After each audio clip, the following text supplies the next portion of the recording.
Hello, darling. Tonight, we wander into a darkness that whispers to the very center of our desires, the place where temptation curls its fingers beneath the skin and urges us toward the unthinkable. In Poe's The Imp of the Perverse, every forbidden impulse becomes a thrill, every reckless thought a quiet, seductive invitation. Come closer. Let me guide you into the mind's most dangerous corners, where the shadows coax, the heart betrays, and the desire to fall feels far too sweet to resist. In the consideration of the faculties and impulses of the prima mobile of the human soul, the phrenologists have failed to make room for the prosody which, although obviously existing as a radical primitive, irreducible sentiment, has been equally overlooked by all the moralists who have preceded them. In the pure arrogance of the reason, we have all overlooked it. We have suffered its existence to escape our senses, solely through want of belief, of faith, whether it be faith in revelation or faith in the Kabbalah. The idea of it has never occurred to us simply because of its supererogation. We saw no need of the impulse for the prosperity. We could not perceive its necessity. We could not understand, that is to say, we could not have understood had the notion of the premium mobile ever obtruded itself.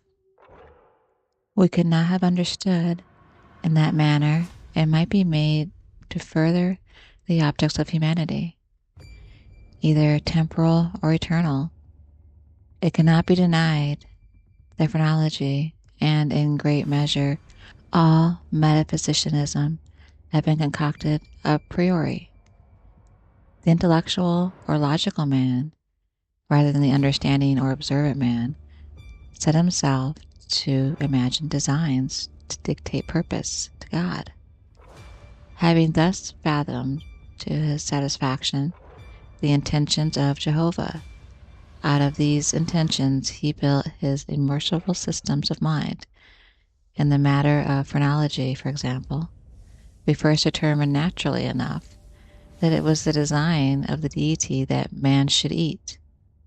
We then assigned to man an organ of alimentiveness, and this organ, in the scourge which the deity compels man, will I, nil I, into eating. Secondly, having settled it to be God's will that man should continue his species, we discovered an organ of amniotiveness forthwith, and so with combativeness, with ideality, with casualty, with constructiveness, so in short with every organ, whether representing a prosperity, a moral sentiment, or faculty of pure intellect. And in these arrangements of the principia of human actions, the Spurzheimites, whether right or wrong, in part or upon the whole, have but followed in principle the footsteps of the predecessors, deducing and establishing everything from the preconceived destiny of man and upon the ground of the objects of his Creator. It would have been wiser, it would have been safer to classify, if classify we must, upon the basis of what man usually or occasionally did, and was always occasionally doing, rather than upon the basis of what we took it for granted the deity intended him to do.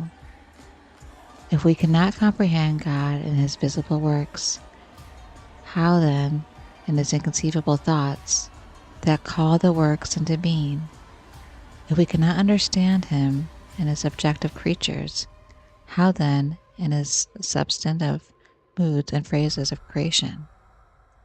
Induction, a posteriori, would have brought phrenology to admit as an intimate and primitive principle of human action a paradoxical something, which we may call perversiveness, for want of a more characteristic term. In the sense I intend, it is in fact a mobile without motive, a motive not motivert. Through its promptings we act without comprehensible object, or, if this shall be understood as a contradiction in terms, we may so far modify the proposition as to say that through its promptings we act for the reason that we should not. In theory, no reason can be more unreasonable, but in fact there is none more strong. With certain minds, under certain conditions, it becomes absolutely irresistible. I am not more certain that I breathe than that the assurance of the wrong or error of any action is often the one unconquerable force which impels us, and alone impels us to its prosecution.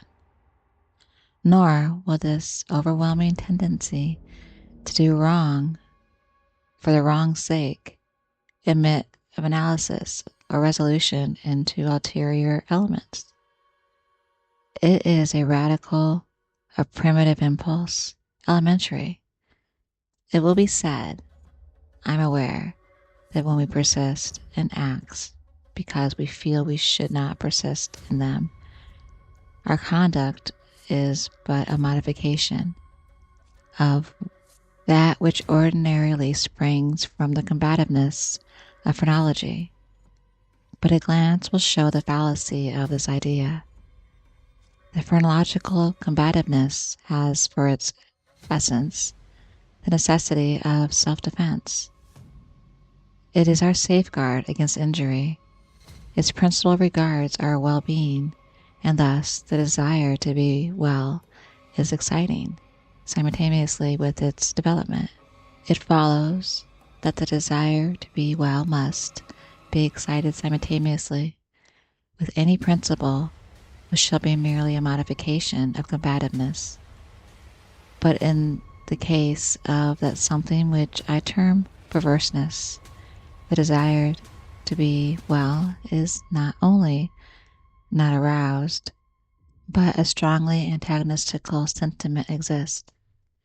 An appeal to one's own heart is, after all, the best reply to the sophistry just noticed. No one who trustingly consults and thoroughly questions his own soul will be disposed to deny the entire radicalness of the prosperity in question. It is not more incomprehensible than distinctive.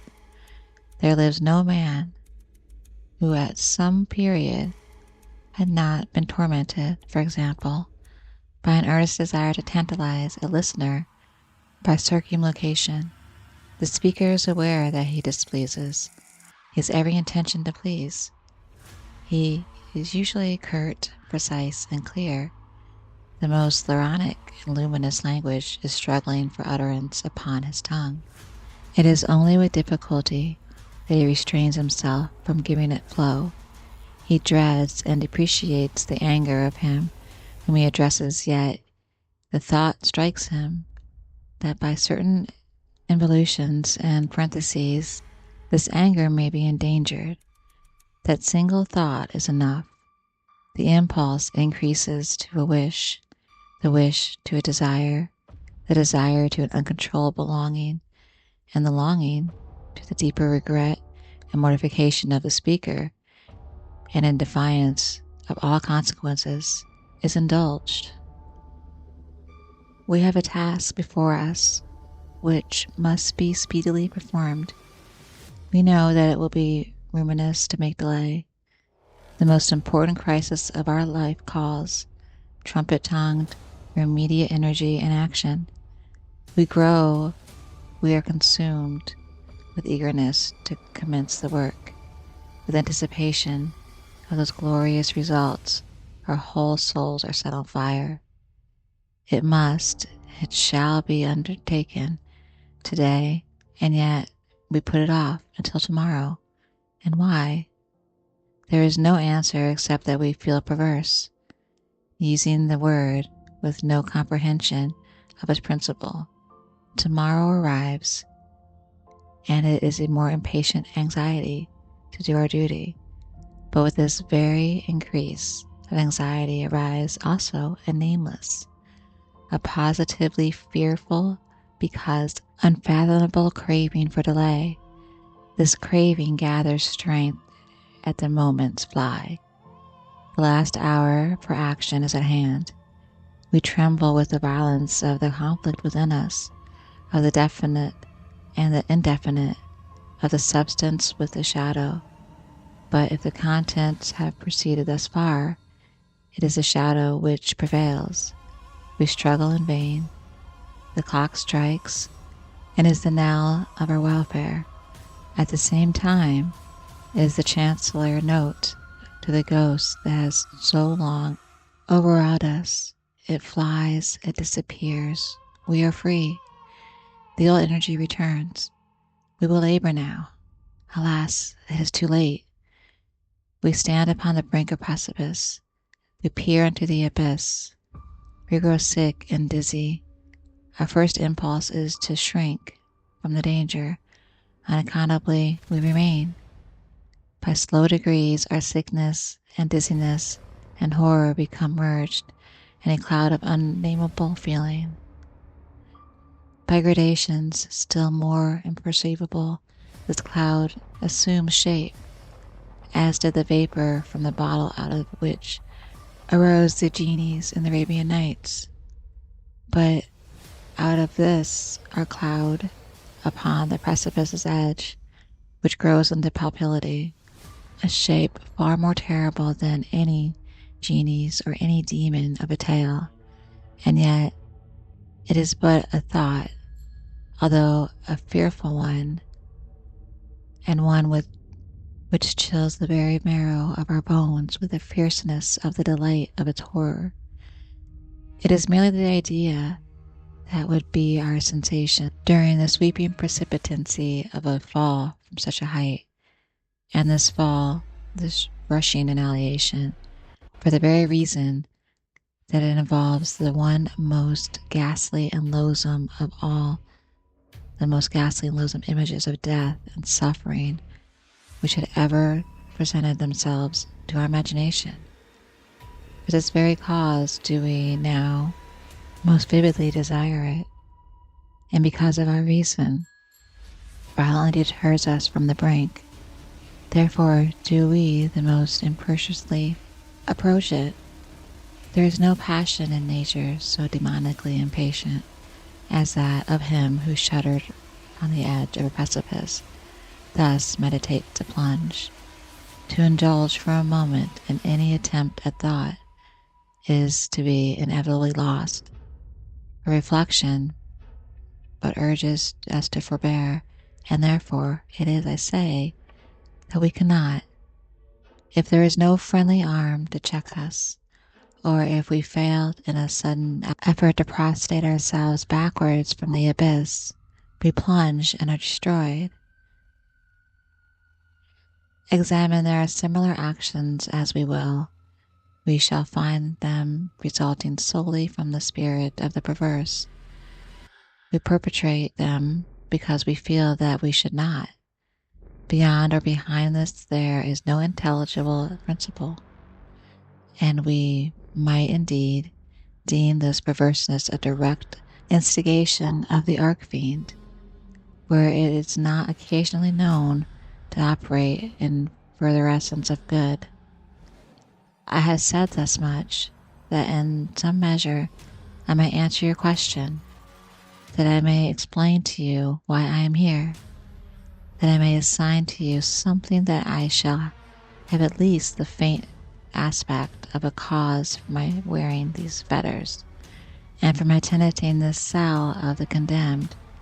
Had I not thus prolific, you might either have misunderstood me altogether, or with the rabble have fancied me mad. As it is, you will easily perceive that I am one of the many uncounted victims. of the imp of the perverse. It is impossible that any deed could have been wrought with more thorough deliberation. For weeks, for months, I pondered upon the means of the murder. I rejected 1,000 schemes because their accomplishments involved a chance of detection. At length, in reading some French memoirs, I found an account of a nearly fatal illness that occurred to Madame Palau through the agency of a candle accidentally poisoned. The idea struck my fancy at once. I knew my victim's habit of reading in bed. I knew, too, that his apartment was narrow and ill-ventilated. But I need not vex you with impertinent details. I need not describe the easy artifices by which I substituted in his bedroom candlestand a wax light of my own making for the one where I there found the next morning he was discovered dead in his bed, and the coroner's verdict was death by visitation of God. Having inherited his estate, all went well with me for years. The idea of detection never once entered my brain. Of the remains of the fatal taper, I had myself carefully disposed. I had left no shadow of a clue by which it would be possible to convict, or even to suspect in my bosom, as I reflected upon my absolute security. For a very long period of time, I was accustomed to revel in the sentiment. It afforded me some real delight than all the mere worldly advantages accruing from my sin. But there arrived at length an epoch from which the pleasurable feeling grew, by scarcely perceptible gradations, into a haunting and harassing thought. It harassed because it haunted. I could scarcely get rid of it for an instant. It is quite a common thing to be thus annoyed with a ring in our ears, or rather in our memories, of the burden, the brethren, of some ordinary song, or some unresponsive snatches from an opera. Nor will we be the less tormented if the song itself will be good, or the opera air meritorious. In this manner, at last, I will perpetually catch myself pondering upon my security and repeating in a low undertone the phrase, "I am safe." One day, while sauntering along the streets, I arrested myself in the act of murmuring, half aloud, these customary syllables. In a fit of petulance, I remodeled them thus: "I am safe. I am safe. Yes, if I be not fool enough to make open confession." No sooner had I spoken these words than I felt an icy chill creep into my heart. I had some experience in these fits of perversity, whose nature I have been at the time troubled to explain, but I remembered well that in no instance I had successfully resisted their attacks. And now my own casual self-suggestion that I might possibly be fool enough to confess the murder of which I had been guilty confronted me, as if the very ghost of him whom I had murdered, and beckoned me on to death. At first, I made an effort to shake off this nightmare of the soul. I walked vigorously, faster, still faster. At length I ran. I felt a maddening desire to shriek aloud. Every succeeding wave of thought overwhelmed me with new terror, for alas, I well, too well, understood that to think in my situation was to be lost. I still quickened my pace. I bounded like a madman through the crowded thoroughfares. At length, the populace took the alarm and pursued me.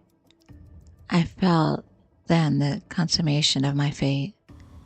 Could I have torn out my tongue, I would have done it, but a rough voice resounded in my ears. A rougher grasp seized me by the shoulder. I turned. I became blind and deaf and giddy, and then some invisible fiend, I thought, struck me with his broad palm upon my back. The long imprisoned secret burst forth from my soul. They say that I spoke with a distinct enunciation, but with marked emphasis and passionate hurry, as if in dread of interruption, before concluding the brief but pregnant sentences that consigned me to the hangman and to hell.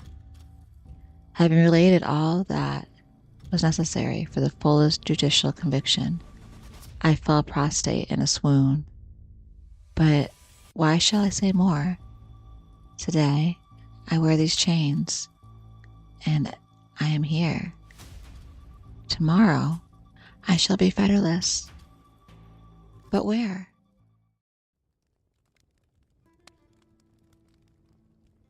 And now, darling, let the tremor fade. Poe leaves us breathless in the wake of impulse, raw, exposed, and trembling beneath the weight of our own hidden cravings. The imp of the perverse wraps itself around the mind like a sinful whisper, reminding us how intoxicating it is to stand so close to the edge, and how easy it is to leap when the darkness calls our name. Thank you for surrendering to the temptation with me tonight. Until our next delicious descent, darling, let the shadows linger on your skin, and remember how sweetly ruin can kiss.